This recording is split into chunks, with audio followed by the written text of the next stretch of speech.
season. Certainly an extremely important game between these two teams, though, so we'll see what happens here in Champ Select. Aarstar banned by OpTic, who are on the blue side for this game, and TSM on the red side will kick things off with an Aatrox ban. Yep, Aatrox pretty standard on that side, even at 8-15, but now the Rakan actually kind of swapping sides here, because you could first pick a Rakan, but remember, PoE busted out the Akali last week. Is that something they want to first pick again here with another week of practice behind it? Because I wasn't too excited by it the first time we saw the Akali, because it had come out pretty quickly once people had realized it was good. But now, with an extra week of practice, more solo queue under your belt, I want to see that. But oh, they actually banned it themselves, saying they don't want to first pick it anymore. I feel like there's counters that have emerged. Funny that you mention it, because it has been something that in Academy I've been casting that this week as well. Have seen it pop up quite a lot in series there. So certainly you think of a player like either of these mid laners really, they would be willing to play a new champion and an assassin, which they are both pretty proficient on. But like you said, it was banned away along with the Rakan. And now Kindred, another jungle ban for TSM with one more to go. Maybe Nocturne, yep, out Nocturne, of there. Zoe jumps to mind as something that you could pick here, but if the Fizz has emerged as a counter to it, you may stave away from it and just say, all right, the Fizz with the mini little guppy shark having AP buffs and stuff like that, let's not lock in something that's susceptible to it. And actually, we're going to calm things down. I think both these mid laners with pretty deep pockets as far as the champ pool goes, so no need to rush just yet. His first pick, Varus, therefore Arrow. Certainly a champion he knows his way very well around. Yeah, champion that he actually had made it kind of a name for himself on back in the day. Varus and Ashe, right? Yeah, and a little bit of Jhin too, but remember, I've actually seen Varus be flex picked recently to even something like mid lane. If there's going to be anyone, it's going to be Power of Evil. Yeah, be Power of Evil. He's busted out those kind of awkward builds on even meta champions, but we'll see if it ends up being a champion that he could run in the mid lane here. Kind of a classic throwback for him, the AP Kog'Maw, the attack speed Orianna, on-hit Orianna, I guess is what I would call it. The TSM are just kind of drafting their jungle, and would this be, I like the Ashe. The Ashe has been, Ashe is always a champion that people don't always jump on top of it and go, oh, this is the best champion, but right now, I feel like what she does for the team is amazing, and back to comfort. That is surprising to me. It is. Maybe one too many coaches on stage there, but Ezreal is the pick there. Seems like a lot of talk about that pick. They do want to lock in a marksman for Sven, so they will take, I think, his most played champion, certainly of last spring, but maybe this summer as well. He has so many games on this champion. It is now. It's tied for it with Varus. Varus was off the table, so if he's just going down his tier list, then they can predict that one. And yeah, the Bazillion locked in for power. Everybody was playing this over the week. I mean, Big also has played it in support for OpTic as well. That's true, that's true. OpTic have some flexibility that not very many teams have when taking a champion like Zilean. I actually really liked his Zilean support, because it was pretty much everything. If you wanted a guide on Zilean support, you go watch that game, because he did everything that you should be doing as the Zilean, and pretty much not overplaying the situations either. I say this time and time again, Zilean is one of the most frustrating champions to play against when it's in the hands of somebody who is actually good at that champion. It takes a while. You have to kind of be like a semi-Zilean main, and that's why people don't jump on it immediately. And people like Jensen remind everybody, oh, it can be meta, and then they have to put the time in on it to bring it back in. Yep, Jerkson often as well has a very good win rate on the champion in his career, but it is Camille here instead for Dokla, going to take his comfort pick back into top lane, and TSM one more pick here in phase 1. Clock's running down, they will take Tahm Kench here for Mithy. All right, the Tahm Kench. So they basically just have, I would say, pretty neutral picks here. And a lot of that is because if you pick a mid laner here or a top laner, you really don't know what you're going against. We've seen Camille go into the jungle. We've seen the Varus actually be flex picked to mid in, I don't remember the match exactly, but it's very recent. And then we also have seen the Zilean go support here for OpTic. So OpTic is very ambiguous in exactly where these champions are going to go, and TSM is very set and standard here, but they just went with a very strong core. Also, now ban starting in phase 2, and Fizz is the first ban actually here from TSM. Kind of indicative of the fact that they may pick a Zoe here if they get rid of a lot of the counters and say, we don't know what's going mid right now. It could be Varus and Zilean bottom, and you're just waiting to counter pick and kind of throw Bjergsen for a loop. LeBlanc also banned by OpTic, so respecting some of Bjergsen's potential champions here as well. Ponce also knows his matchup, so if they want to sculpt something here with their second ban, they can, but I get the feeling they're going to go after another mid laner, and they do in fact ban Azir. This is actually really interesting because it feels like OpTic already have TSM on the defensive in Champion Select, where these are potentially thrown away bans, because what if the Zilean is mid, but they have to cover that option here, and they can't go for supports where Braum is still up. There's a lot of champions that you could be playing here for Big, but if he does flex the Zillion around, they want to make sure that Bjergsen, the player that they really want to play around here against PoE, is protected. And that's why we see 4 mid lane bans total here in the second phase. Yep, Syndra the last ban there, so we'll see what TSM pick up. That is one of the nice things about flex picks, though, Irene. You don't even have to decide until it's your turn to make your last few picks. So OpTic can really hold his flexibility throughout this draft. As TSM thinking about a rise here, perhaps, in mid lane. It's so interesting because top lane, you would assume it's the Camille. So you would know what you're going up against there. And if they're saying it's potentially Camille jungle, they don't want to have Dokla have a counter pick. But that's so interesting that they would throw that away and give it to Bjergsen very quickly instead of seeing the entire composition. Because OpTic, the 4-5, this is where we get to know what the surprise is from OpTic. If there even is one. The surprise may be no surprise at all. That is also something that I think is actually great to consider. Because the surprise is potentially that they aren't throwing it. There's Victor. There it is. All right, so Victor for Power of Evil. We'll see what the last pick is here. Expecting a jungler for Acadian, but like you mentioned, there's still flexibility there with the Camille. So TSM will get one counter pick, but there's Gragas. Still a little bit of uncertainty, though. Yeah, it could go top, could go in the jungle. We've seen a lot of Predator Gragas recently to have these early ganks work out. The Electrocute is something that isn't nerfed on 8.15, it's nerfed on 8.16, but a lot of people are still picking up the, picking up the Predator regardless. Maybe GP here for Hornsa. So, I mean, TSM are saving top lane for last year, so... Yeah, I like the GP. The GP versus Camille matchup is GP favored early on, and then eventually the Camille is able to kind of win it. But it takes a lot of bravado from the Camille. You have to play up in the lane and use the hook shot and your passive appropriately. If you mess it up, it's way easier for the GP to win that lane. So I say Camille later outscales, but the burden of execution is on her in the early and mid parts of the game. But now TSM have a way to kind of affect Arrow and also affect Power of Evil with this ultimate and play to other lanes. Kind of an interesting spot to counterpick as well for TSM. It feels like very safe bot lane, just being self-sufficient. Pretty standard mid lane there for Bjergsen, maybe just wanting to farm it out against PoE, giving Hornsa a lot of agency. And Dokla on the other side, who is still the newest member of OpTic this split. It's been up and down. It has been tough being a new player in the LCS, but so far he's done well, especially on Camille. He's done surprisingly well. They've been able to play around him, get his split push going. This game, more of the same here, playing to Dokla potentially, but they've thrown a lot of wrenches here into this champion select for OpTic because they're throwing everything on the table. This is the no-holds-bar matchup here between TSM and OpTic to see who potentially gets that playoff spot. Coaches will shake hands like that. Zabatun's like, hey, get off the stage, other guys. I just need to shake hands with Song. But this is gonna be a fun one. TSM versus OpTic coming right up. This is the Empire.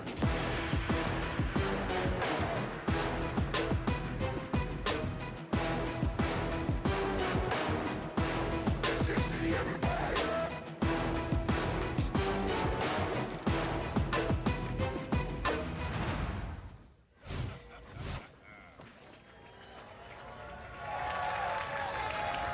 All right, teams are going to move out, back and forth. It is one game to rule them all, potentially, Zyrene.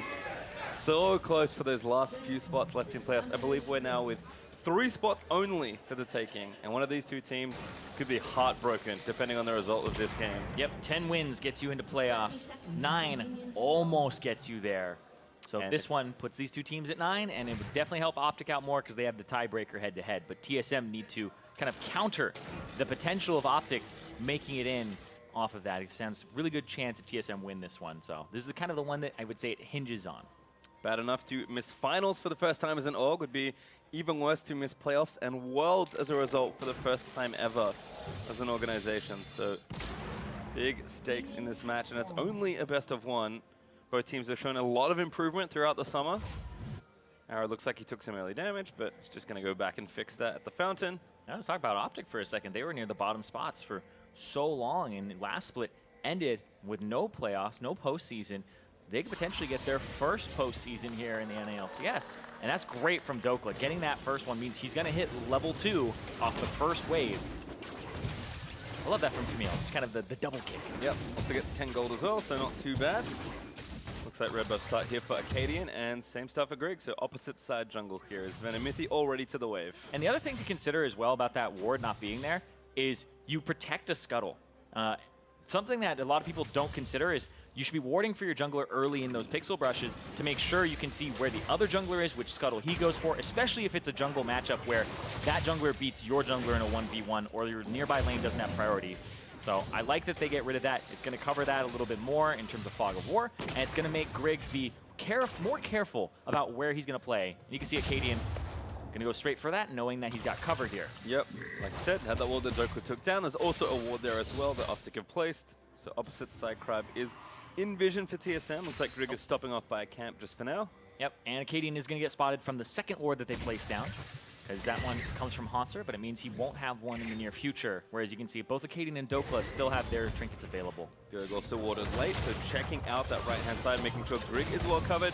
As we'll check in with the top side matchup. Certainly, based on how the draft fell out, a lot of potential impact early here, depending on who starts to win out. Yeah, and this is one of those matchups where GP, you take the grasp just so you can Q harass, and since you're both melee champions, you just kind of hit the ones that are near you, and then you go for the Q harass. And Camille, it's kind of on her to walk up and trade with a W, trade with a Q. And Acadian, I don't think he's looking at his screen. He would have seen the ward die there and know that he was spotted.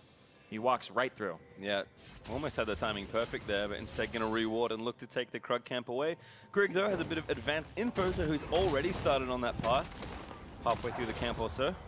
Yeah, and they're doing a good job pressuring bottom side here. You see TSM already getting a decent amount in terms of push and advantage over Big and Arrow. And Sven, you know, this Ezreal is something that in Champion Select we talked about a little bit as being a surprising pick, but for Sven it's one where it's comfort for him. And they're going to go give him a level 3. And Zillion passive. Hooked up there by Dokla. Passive procs. Konsa can't quite get too much traded back with the Q. Yeah, you always have to go in when the passive shield is up. That's the thing with this matchup is the Camille. You hook shot in and then go for that whenever you have like the little red dot on the person. Because when you don't do that and you aren't trading aggressively and your hook shot's on cooldown, you're going to be eating Qs. So you kind of have to trade to make the matchup even. If you are passive in it, you're just going to lose. So. On the same note, certainly expecting not a whole lot of action here in the mid lane. Looks like Airy this time for Power of Evil. Standard Phase Rush plus Inspiration for both there on Bjergsen's side, who's already gone back for an early Dark Seal, but given that he also has the cookies coming through, actually, so does Power of Evil. Expecting just a lot of farming back and forth. So again, look to mainly top lane and junglers to get any early action started.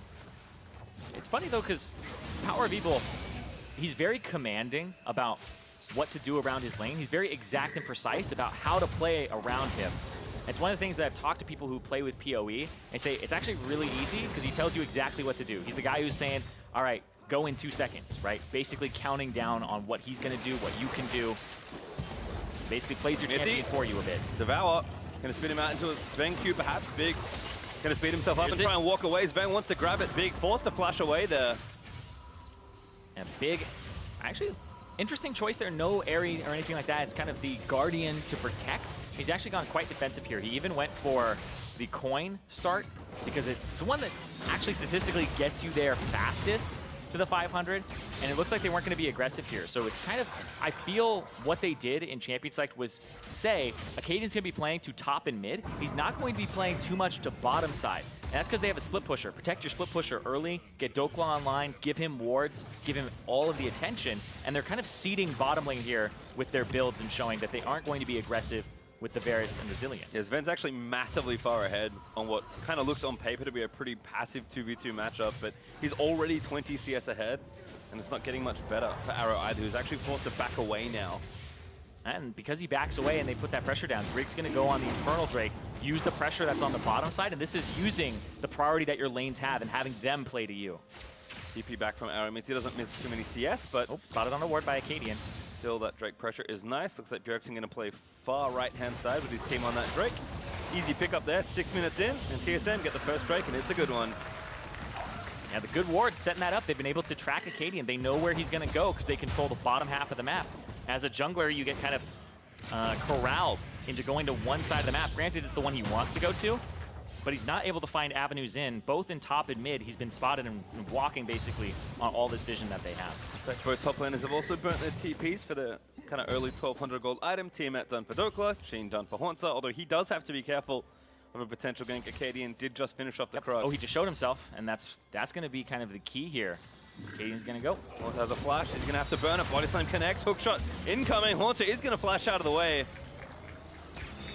Does survive, but has to burn the summoner. Yeah, this does mean that Dokla's gonna have to clear the wave out. Has the Tiamat to do so and give himself some priority. But Grig, interesting, he's not gonna go for his red buff or anything like that. He's just going immediately for topside control, which will pull Acadian back to the top side to give Dokla vision again. Because Dokla wants to pressure in this matchup that he's slightly winning, and there's no flash on the GP.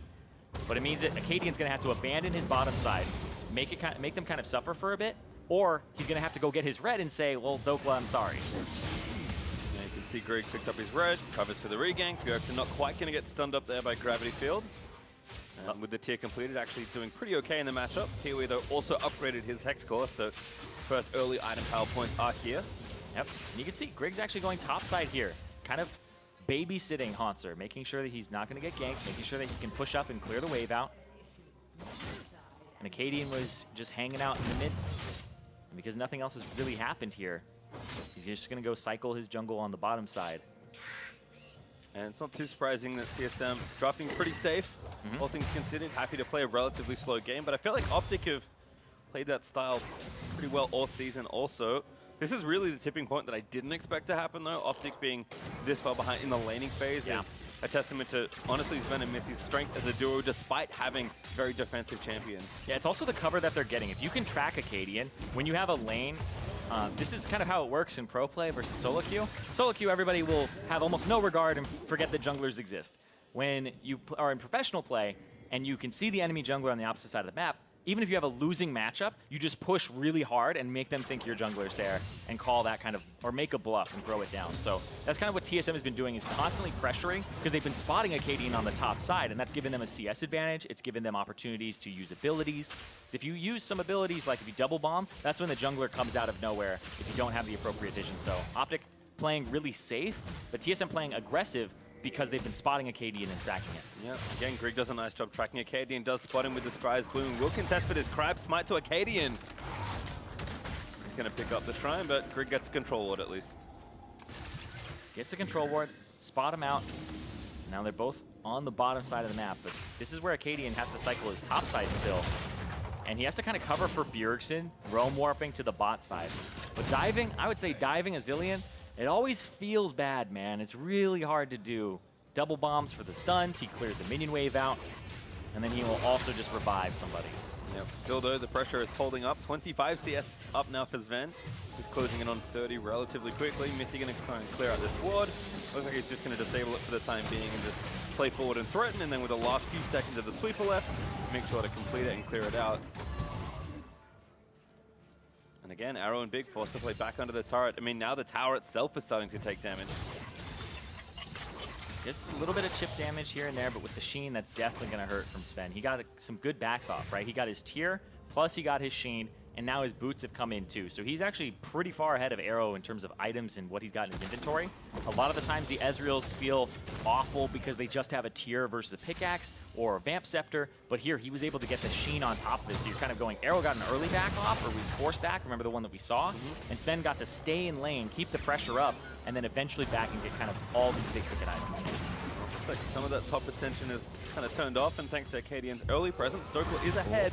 About 10 CS, no cancels on either recall. Yeah, he's just trying to clear the wave so that he threatens the turret, and the fact that it can stop people's backs if they decide not to. They can go, okay, we have to clear this mini wave. Because what he's doing is he's saying, you're going to lose 3, 4, 5, 6, 7 CS to this turret because you had to back right there. So you just lost 2, he's going to lose 3.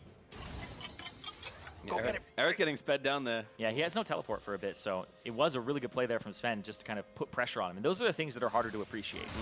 Texas, relatively safe and free back as well. Goes and gets Manamune, so Sven continuing to hold a good position here versus Berserker Greaves and Cutlass. Yeah, there for Arrow. A great way to look at it is Sven just kind of forced them to lose over 100 gold. A full minion wave there for Arrow to not pick up will make it so that he doesn't even hit these spikes at a reasonable time at all. Gives Mithy some time to kind of walk out and get some vision up as well. You can see him clearing this control ward. Sven's pretty self-sufficient right now. He doesn't really have to fear the damage that'll come out of Arrow. He does kind of have to fear if Big is there too, but at the same time, this Ezreal is very mobile, can jump around, and that allows Mithy to make plays with Abyssal Voyage and kind of control vision because he's got his upgraded Sightstone item. He has the Eye of the Aspect. And has already gotten to that place where he can go down wards. Flash body slam. Oh, good flash from Bjergsen. Looks like Acadian either tried to sneak an auto in or Merc came up trumps there for Bjerg. Does get out of that potential gank. Well, was looking topside here as Doko is starting to eat some harass from the GP. But it makes sense. TSM feeling pretty safe and stable in the bot lane. Happy to transfer their power to the top side now and give Haunter a hand. Just slowing down the Tomcatch. That looks like it's pretty frustrating for Mithy, but we're still having a really good time here. And this is also a winning lane on the bot side, gives you that Dragon access. TSM has been one of the worst Dragon teams, first Drake teams, actually lowest percentage in the entire league. They got the first one, Infernal. They're about to get one that's also an Infernal on top of it as the second one here. And you're seeing OpTic, they're kind of abandoning take care of Dokla strategy and saying we're just losing the map. We're losing mid, we're losing bottom. 40 CS up at 12 minutes, 13 minutes here for Sven. He's actually blasting this lane, and he's almost got that turret. Yeah, looking to actually stay and get it here as well, while Grieg tries to cover for the Drake.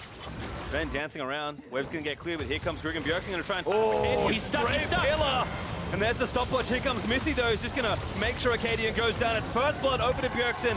Make it the Drake and make it the bot turret. TSM collect a triple in the bot side. Man, Gragas, you gotta suck it in. Squeeze right by. Acadian gets caught out there because he doesn't have the flash from the previous play from Bjergsen. That's really well done there from Grieg. And that's going to get them that second Infernal, like you said. Exactly what they need, exactly what TSM needs, because they have been lacking in early pressure in the second half of the split.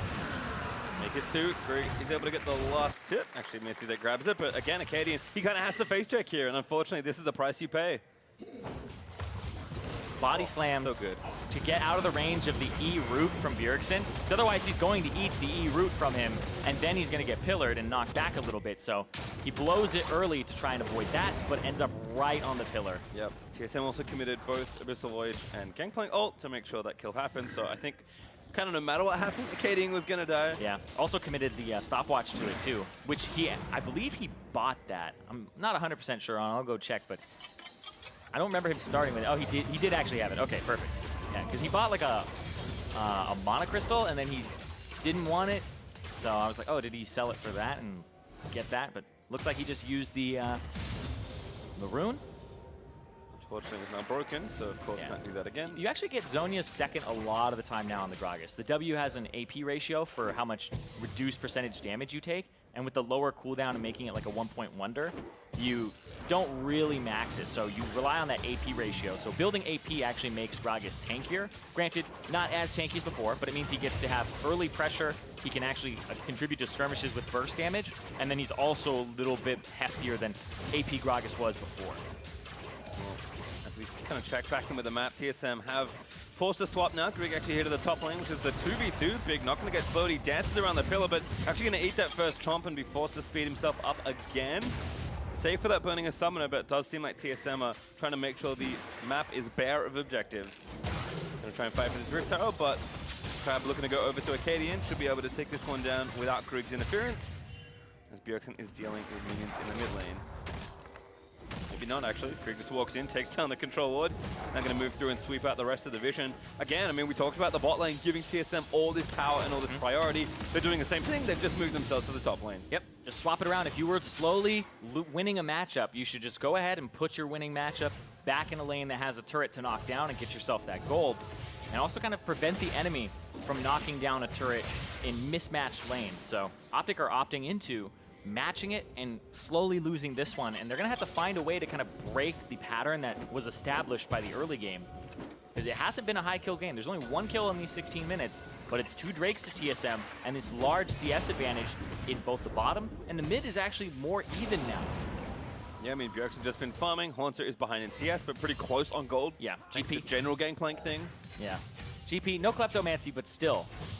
You also have to kind of consider how much HP he's getting from the Grasp, which should factor into kind of how much gold the GP is worth in combat stats, but completes the Trinity Force, and Acadian, there is his Predator, and teleport immediately as a response. Yep, Sven coming in. He's like, all right, walk back towards the objective. Doesn't waste too much time, but doesn't want to make sure that he's covering for his mid laner. TSM in general are pretty liberal with their cooldowns. Yeah, right now, though, Haunter's on the bottom side. Dokla back in base. just completed his Trinity Force himself, so he's in a good spot on the Camille. You really want those 2 items, and he kind of feels like a completely different champion. He doesn't have any boots, though, so he's going to be very slow in fights to actually catch up once he's used his hook shot. Well, it's actually walking mid for now as well. I think TSM are trying to more fully contest for this Rift Herald. Going to move down. 2 sweepers here between Grig and Mythy. Actually, blue buff contest also going to be a thing. Grig, though, maybe a little too far forward. But the Rift Herald back in to step forward just a touch. And Mythy going to devour him out of the gravity field. That was some cold ones on the rocks there. What happened? That was apparently too far away. Just in the terrain instead, and Grig did not get knocked into the team. It looked like Mythy was potentially like going to eat him and prevent it, but didn't even get that opportunity. But here, hold on. Rift Herald, wait, go over, I think. Yeah, Grig got it. All right. He's going to pick it up as well. GPL also going to continue the play. Big low, Acadian low as well. Big no ulti, but somebody's dead. It's Acadian that is going to fall to Sven. Yeah, Acadian, full-on commit there, sold out for it, went for the flash, tried to smite it, didn't get it away, so they don't even get the Rift Herald, and he ends up dying on top of it. And PoE, he tried to use the ulti. He's got the perfect hex score. He's in a decent spot. He's been farming here versus Bjerg, but again, too much map pressure there from TSM, and Sven is so strong right now. Yeah, it's actually been a bit of jungle difference this game, but I would say it's mostly off the lanes. If you have a losing lane bot and mid, it's hard to play off of it. Right here, though, Just goes in. didn't walk backwards. Yeah, he was stunned during that time. It's just a little bit of an overshot there, just barely too. And so with the ultimate down, it's much harder to team fight on this Gragas that's squishier. Use the ultimate on Mythy. Ultimate's gonna go to the side here. And then Acadian goes for the body slam, doesn't quite get the smite off at the right time, gets it off a little bit early. And then that's the Zillion ultimate. Big is almost dead and has to run away. And then the flash from Acadian to try to get away. Does get the flash from Sven, but Sven does get the kill on top of it. Yeah, and again, Sven, Trinity Force done, Muramana transformed, and a Vampiric Scepter working in towards what I can only assume is a Blade of the Ruined King. So this is a very farmed Ezreal, not just accounting for his almost 50 CS lead in his own matchup, but yeah. Klepto's been picking up extra gold as well. That's more than 2K clear of Arrow. Yeah, 2,200 up right there. And then you look at all the other matchups. It's basically, he's the one who has the most gold in the entire game. 1,000 more than Bjergsen at this point. Being pressured right now because Mythy's not in the area, but that's a sweet spot for Ezreal. When you're ahead of the curve and you can ulti a minion wave and actually kill minions in it, not just chunks, but actually kill minions in it, that's the feels good. And still holding 1v3, Acadian roamed up as well. That's going to give TSM this Ocean Drake uncontested. As Sven still checking brushes, trying to find some people. Acadian going to get spotted now by Mythy. Mythy wants to face check the brush. They will lose the turret here, but TSM kind of knew this was coming. Mythy actually trying to chase them away. Arrow looking to finish off the top outer turret. Should be a couple hits away. Does manage to destroy it. TSM are happy to take that loss. Yeah, they got the Ocean Drake. They kind of sacrificed the turret, but they had bought the opportunity to do that because they had already given up. Already gotten 2 turrets, sorry. And they are very close. If they keep this map control up and nothing goes wrong for TSM in the next few minutes, that's 3rd Infernal Drake potentially for them. Got another Herald as well. Sorry, still has the first Herald and the only one there for Grig. So we'll see if he wants to use that to complete the outer ring and take down mid. Baron also up. Hello. Looks like Scuttle Crab first here though for TSM. And again, Sven is happy to move around, transfer his power throughout the rest of this map. I mean, he does so much damage right now. A lot of the times you're like, Ezreal, he's got the little baby pokes. It's like, this Ezreal actually chunks people at this point in the game with Qs, with ulti. Yep, Big actually taking a big chunk there from the True Shot Barrage. TSM stepping forward. Here's Acadian with a big Predator flank. Now Sven is going to chase him down. He actually is going to get this kill if Acadian doesn't leave, so he's forced to run away.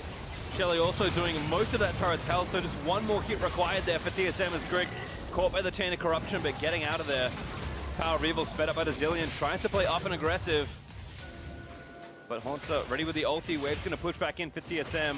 Mid turret is pretty tough to defend at this point. This feels like OpTic may have to go into damage control mode, try to slow down when they can never get a Baron. They might have to keep seeding objectives to TSM and rely on Dokla, the newest member of the squad, like you said, with the least experience out of everybody, to be the one to carry this game in a split push position, because it has been all silent on the southern front where they have those top laners now sitting down there.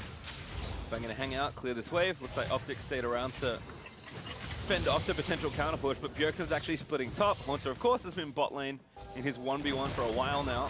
Grig going to take a visit down here just to maybe pressure Dokla out of the way, but he hookshots over the wall. Oh, here comes Mythy. Got any friends? Does have Sven with him. Zerkler just gets out of there. Yep. So that's good. He's pulling pressure, pulling people towards him, gets ultimates, gets people to kind of abandon that side, and then you get to replace wards on the top side and control that minion wave. So the fact that people go for you as a top laner, as a split pusher, and you can avoid it, you just buy your team time to shove waves, kind of stop the game from getting more and more out of control. Yeah, OpTic trying to do what they can, though. Looking for Baron now that, of course, there is no Drake up for a number of minutes. Yeah, you basically get Baron control to either threaten doing a Baron, but also kind of force the enemy's hand and say, you guys have to group as 3 or 4, come over here, come into the Baron area, clear it all out, we have vision of it, just get control back and draw them there.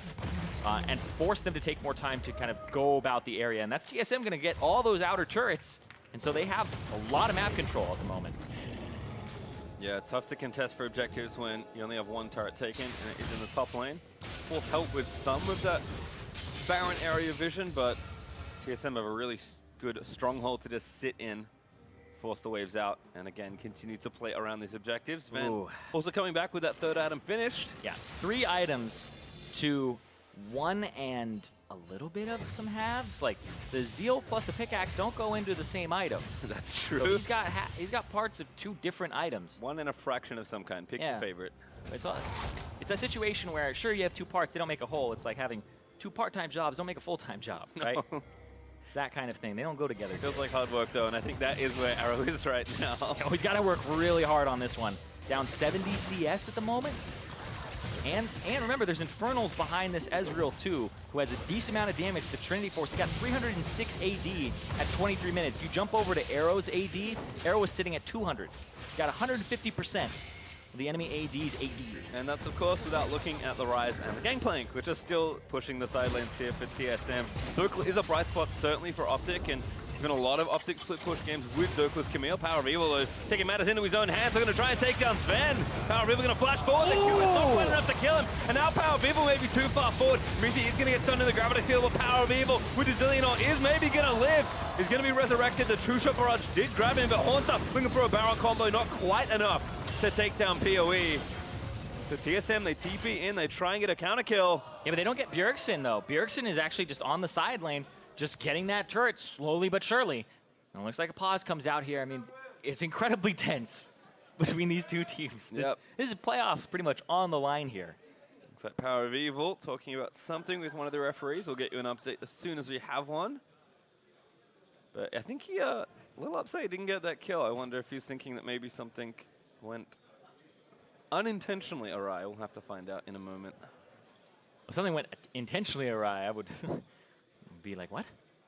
But, something else to consider in that is Haunter potentially would have killed him, except the exhaust came out right before the barrel chain happened. So Big actually saved him pretty hardcore there. Yeah, we actually have a replay coming up of that last fight, so we can take a look at again at the moment just before this pause. We'll pull that up for you when we have it. Here we go. All right. Get your bug eyes on what happened. All right. Hits him. Flashes. Okay. I don't know what I'm looking Yeah, for. that seems right to me. Power of Evil is going to get clipped here, but thankfully the ulti. Yeah. Watch this from Big. Watch Haunter set up the barrels. Big goes, no, no, no. Exhausts him. And that's what allows Power of Evil to actually live. Nice stuff there. And like you said, Bjergsen's still applying that pressure. As you can see, people are checking out, I'm sure, whatever Power of Evil cam's happening. I wonder if this ends up being something where it's an issue and it's like, you got to chrono break this. It's like, where do you chrono break it? The middle of the chase. Just like, yeah, Sven, we set the scene. You're running away for your life. You're about 1/3 HP. PoE is right behind you. What do? It's like, unpause. Maybe. We'll find out in just a moment, but you can see that based on the pause graphic, TSM still with a very healthy lead. I mean, Sven is a good kill for them to get. Exactly.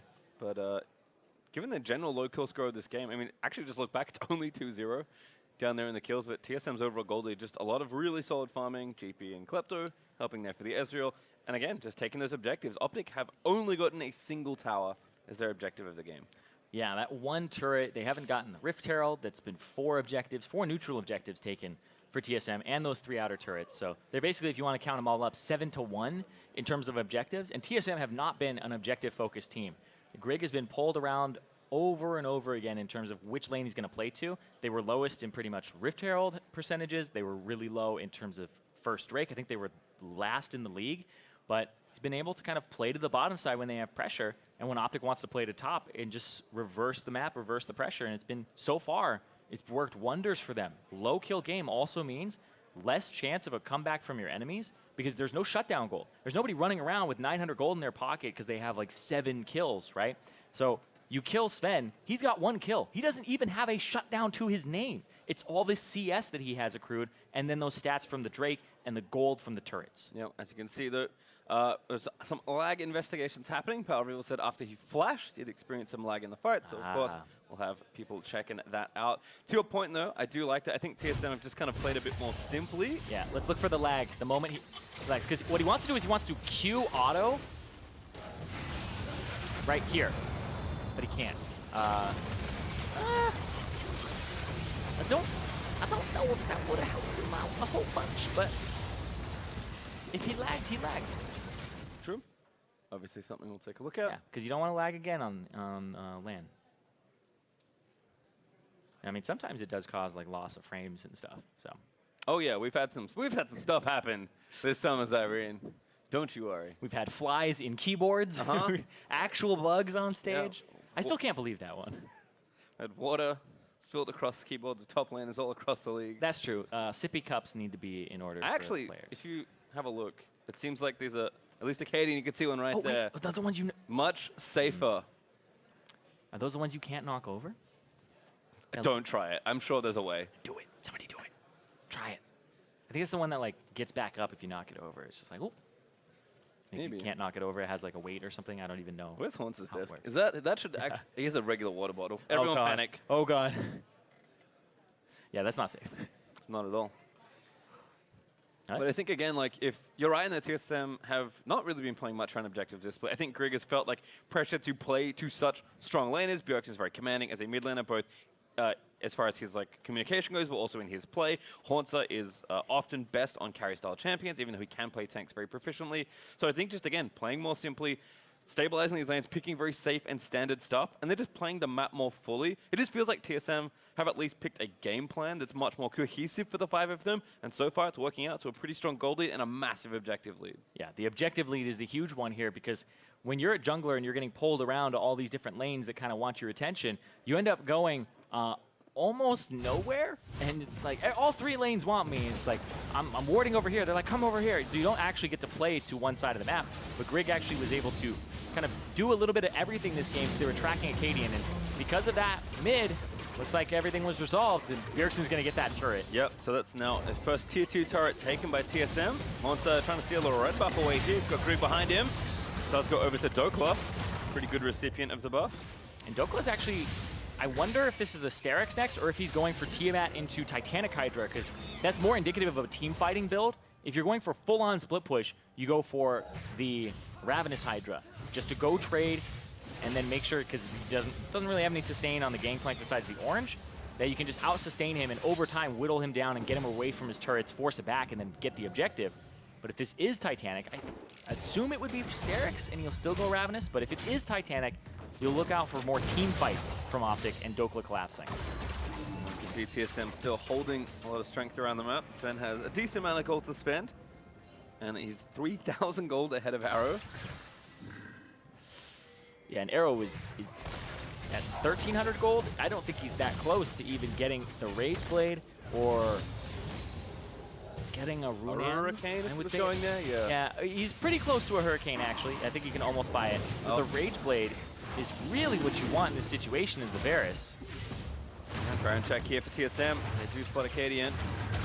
I'm gonna get it. Grumpy. They're trying to take the Infernal, so OpTic are like trying to force TSM back over, but they calmly take the Drake. They've got triple Infernal now in this comp, and TSM have more than enough time to go back over and get OpTic off that Baron. And to be fair, it was a pretty half-hearted attempt anyway. Yeah, it was one where I was like, maybe we can just like tap it a little bit, throw down the idea. Maybe they'll panic. Yeah, and then it was a control ward over the wall from Mithy, so immediately it was just spotted out again. But now they have control, like you said. And I actually think with a Blade of the Ruined King, they can actually do this fairly quickly once they get rid of all the vision. There is no super quickly anything for TSM. They'll play it nice and calmly. You had to say it, Pasty. Hey. It's true, though. If it's a style that is going to get them to playoffs, That's the style they should be playing. Yeah. TSM have looked a lot more controlled in some of their last few games. This one is no exception. And I mean, again, with only 2 kills in this game, TSM are up almost 7,000 gold. And that doesn't account for the 4 drakes they've taken, 3 of which are Infernal to get those stats up even higher. Yeah, it's 3,000 for Sven alone in terms of his matchups, winning that. And then, oh, caught, but QSS just purchased. Goodbye there for Zen. Still only has his free boots, has not upgraded them yet, but doesn't seem to need them. As an attempt from OpTic is nice, but again, Sven just too far ahead of the curve. That early QSS, given that he went 3 offensive items first, just means that OpTic's kind of chances to do much, again, still lie in, I think, this man's hands. See if Circle can get the sideline pressure going, but pretty hard when you don't have that many turrets. Oh, Arrow is going for BF sort into IE. So I guess this is the crit Varus. It's just very slow to get there. It's gonna be a while. If OpTic win this, it's gonna be off of a long. It's funny to say that, given that we're almost 28 minutes into this game, but I think OpTic know that their mid-game chances pretty low at this point. It's the long haul. You gotta wait for the Ezreal to fall off, for the Varus to scale up, and for the gold lead to matter less and less. But TSM, like you said, there's no such thing as doing something quickly for TSM here. They're usually pretty methodical, and I would say overly methodical sometimes, risk averse as well. And so there's a lot of opportunities to make your own plays. Even things like getting the scuttle on the Baron side, they see they don't want to go for it. They just think maybe they're here. But trying to counter the split push, Bjergsen is also off on this side. It's a good lane to attack. Yeah, he's waiting. Bring both your teleports to the split pusher and keep him under wraps. And this will be a test for Dokla, kind of, because if they're putting pressure on Dokla, it's how well he can play around his team. It's how well he can actually ask for pressure. How well they can react, too. They get the scuttle, but I think they trade the turret for it. Yep. Monster actually just face tanking it. One more auto. Bjergsen does finish it off. And that's another tier 2 turret for TSM. But what are you going to do, OpTic? Monster and Bjergsen are both down here, and they haven't made any real moves on the top half of the map. Sure, they got the scuttle crab. They're warding it up. But now the other part of the squad from TSM, 3 basically pushing in 3 versus what they would assume would be 4 on the top side, and they just get control right back. Yep, Scuttle Throne still there, but TSM take the rest of the wards out. Little timeout in relatively short order. TSM can continue playing with their globals. Dokla trying to get a stun down. Here's Mithy instantly reacting as TSM going to try and turn the play around. So OpTic back off. It's good to get the Banshee's Veil. It looked like what he wanted to do is you want to do the W a little sooner, so you can actually get the Banshee's Veil off and then hit them with the stun at the same time. So if you time it just right, you can remove the Banshee's Veil and get your stun. Fortunately for Dokla, no stun landing, and of course plenty of support. I mean, between GP, Rizalt, and time control, it's pretty tough for OpTic to do anything without TSM showing up. Yeah, it's interesting because TSM have so many semi-globals or globals. Oh, it's 3 teleports. 3 teleports, 4 champions that have ways to affect side lanes, whether it's using an ultimate like the Ezreal or the GP, and then also having a mobility ultimate like the Ryze or the Tahm Kench. So 4 champions there, 3 teleports. I feel like Dokla doesn't get to play the 1v1s anymore. And that's what Camille wants, but like you said, tough to do that here. OpTic, I think, just trying something. They'll stop Baron pretty aggressively, but Mithy again, back with a control ward handy, and OpTic away. Yeah, basically, I guess every time they start it up, they tax Mithy 75 gold. That's about it, but we're looking at TSM just building and building on their advantage. We're pretty close to almost 10,000 up for them. They're about to press that 9,000 mark. And this has been a slow one for them, but it's been good in terms of the control for TSM. Gotta get that ward though. Greg does find it. We'll be able to get it on Trundle. Ben there as well with another auto in case he needed it. TSM, again, is doing this the easy way. Do have one ward still just left of the pit. Oh, Answer potentially looking for an ultimate here onto Arrow and PoE to start things off. There's one of the speed ups from Zilean. Bjergsen also pressuring top lane as well, so TSM just covering. Don't need to rush from mid-trio just yet. Here comes Mithy. Going top lane. Yep, again trying to take down turrets. Dokla is here. Once again, now in a 1v3. Yeah, that's the rotation there. Speeding up PoE to try and get him in a little sooner. It's just damage control here. Predator, Acadia might be able to do something here. Doesn't even get the Banshees, unfortunately for him, and Speedtrunk went to TSM, so now they're going to start Baron.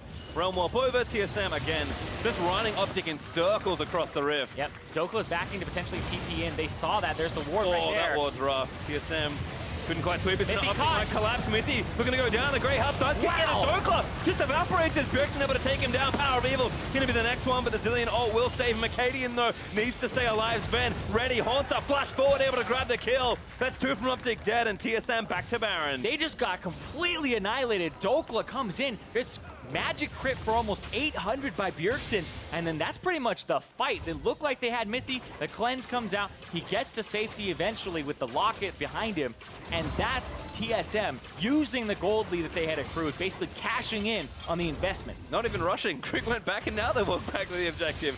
As we'll see this start again. Bjergsen roll mobs over. This is a classic Bjergsen Rise move. Yeah, they see it in broad daylight, and then they run up PoE, throwing down the W.